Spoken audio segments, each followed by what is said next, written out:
Mahasiswa Universitas Negeri Semarang Jody Yuda Permana meninggal dunia di kamar kosnya. Jody meninggal dunia diduga akibat sering begadang dan makan mie instan. Berdasarkan informasi, Jody diketahui kerap muntah pada pagi dan malam hari sehingga membuat pencernaan terganggu. Polisi sempat dihadirkan ke lokasi untuk melakukan olah TKP dan tidak ditemukan tanda-tanda bekas kekerasan terhadap tubuh korban. Dari Semarang, Jawa Tengah, Didit Kordias, TV One mengabarkan.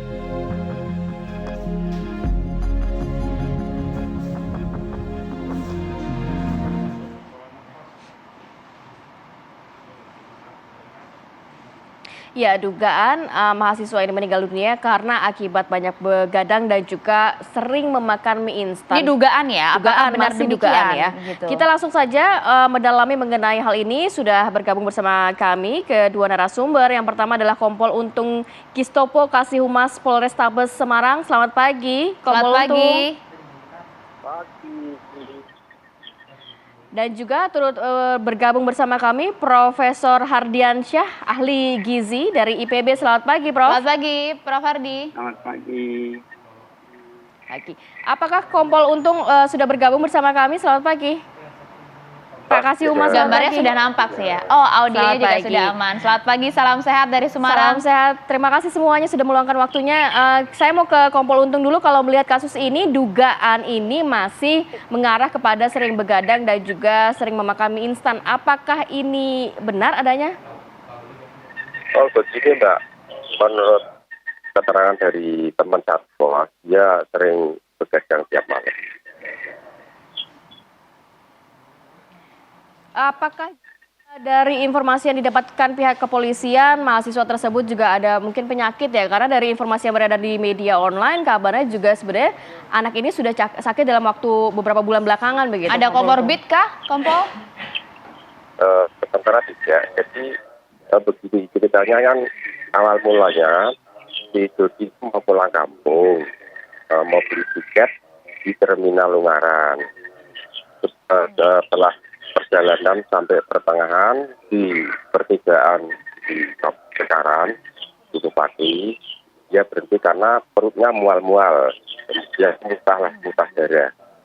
Akhirnya si teman tadi kembali lagi ke kos-kosan, dikasihkan di tempat kosnya semula.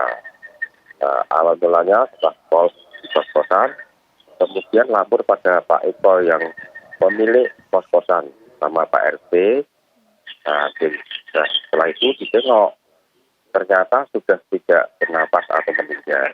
Kemudian dari Pak Eko menghubungi Babin Kamtipmas dan mengecek lokasi TKP betul sudah meninggal.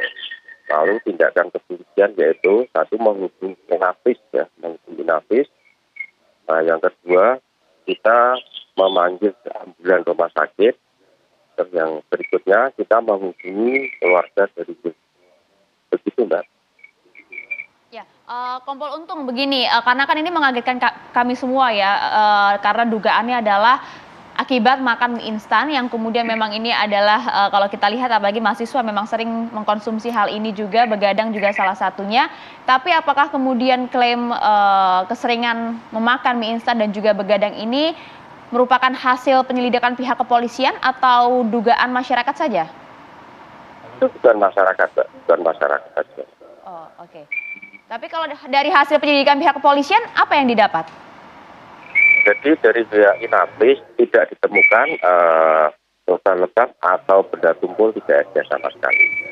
Karena sudah 1 bulan di kos-kosan menunggu dia wisuda, sering begadang.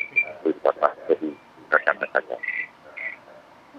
Kompol Untung, kalau informasi yang mungkin dinyatakan oleh pihak universitas, kabarnya mahasiswa ini memang kerap muntah di saat pagi dan juga malam hari.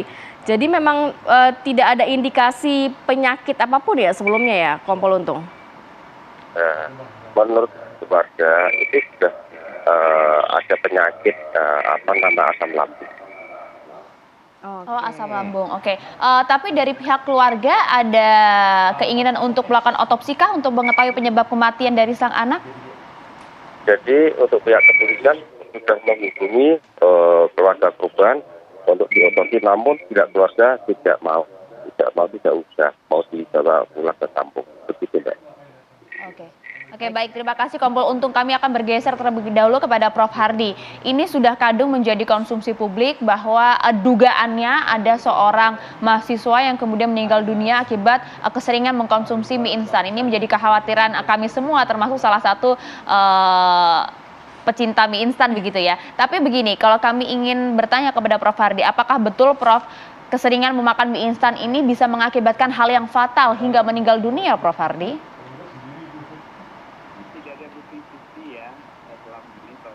Orang makan mie ataupun makan nasi atau makan karbohidrat kemudian meninggal dunia ya. Jadi kalau tadi ada gejala mual muntah, itu kan mual muntah bisa karena asam lambung meningkat atau GERD. Betul. Bisa juga karena orang lagi stres, panik, itu juga bisa mual muntah. Wow. Mual muntah juga bisa karena ada infeksi, virus, bakteri, pengganggu patogen ya.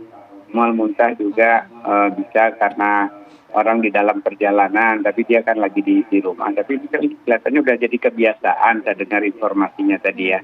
Jadi kelihatannya ada penyakit akut yang mungkin belum terdeteksi, kecuali dia sudah pernah ke dokter ya. Batu ginjal juga itu bisa menyebabkan mual muntah. Kalau perubahan hormonal juga, seperti di ibu hamil kan, perubahan hormonal mual muntah ya. Jadi banyak sekali penyebab mual muntah. Ya, kita nggak bisa memastikan apa, kecuali barangkali ya diotopsi gitu kan, dokter lah yang akan melakukan itu. Prof. Hardi, kalau melihat sebenarnya konsumsi mie instan ini memang bisa nggak sih dalam jangka waktu yang lama atau sesering itu? Karena ya ini kan makanan yang sangat sering dikonsumsi masyarakat Indonesia. Belum lagi tadi dikatakan oleh Kompol Untung, indikasinya mungkin anak ini ada penyakit asam lambung. Ada korelasi di sana, Prof? Ya, kalau dia memiliki asam lambung itu salah satu kemungkinannya ya. Di samping mungkin stres panik yang terbiasa menyelesaikan skripsinya ya. Kita lagi-lagi hanya bisa beralternatif dan tidak bisa memastikan ya. Pastinya menurut saya memang dengan otopsi oleh dokter, itu pun juga ahlinya lah gitu ya. Tapi agak berbahaya nggak sih mungkin kalau kita mengkonsumsi mie instan ini dalam jangka waktu yang lama dan juga cukup sering? Mie instan tadi ada yang berlabel, di situ ada BPOM RI nomor sekian dan tidak kadaluarsa, itu jaminan pemerintah melalui Badan POM. Semua makanan berkemasan yang ada label BPOM MD itu jaminan dari pemerintah kepada konsumen bahwa itu telah melakukan pemeriksaan sebelum dipasarkan, kan begitu, ketika mereka mendaftarkan produknya, dengan berbagai pemeriksaan terhadap komponen-komponen yang ada di dalamnya. Kalau nggak boleh beredar. Ya. Betul. Nah, Tapi kita kalau kita tahu bertanya apa, dalam konteks terlalu sering ini loh. Gitu kan? Tapi kalau dalam konteks yang memang terlalu sering, Prof, dalam arti mungkin setiap hari pasti mengkonsumsi mie instan. Ada dampak. Ya, lagi-lagi kita harus mendalami kalau secara gizi cara makannya. Ya. Apakah ini kan makanan itu banyak, apakah ini sebagai pelengkap, apakah ini saja. Nah, kita berapa banyak, kita juga nggak dapat informasi kan ya. Ya, tapi mungkin menjadi edukasi Prof. Hardi kepada masyarakat Indonesia. Iya, jadi sama dengan anjuran Kementerian Kesehatan, makanlah aneka ragam makanan setiap hari, makanlah dan nikmati.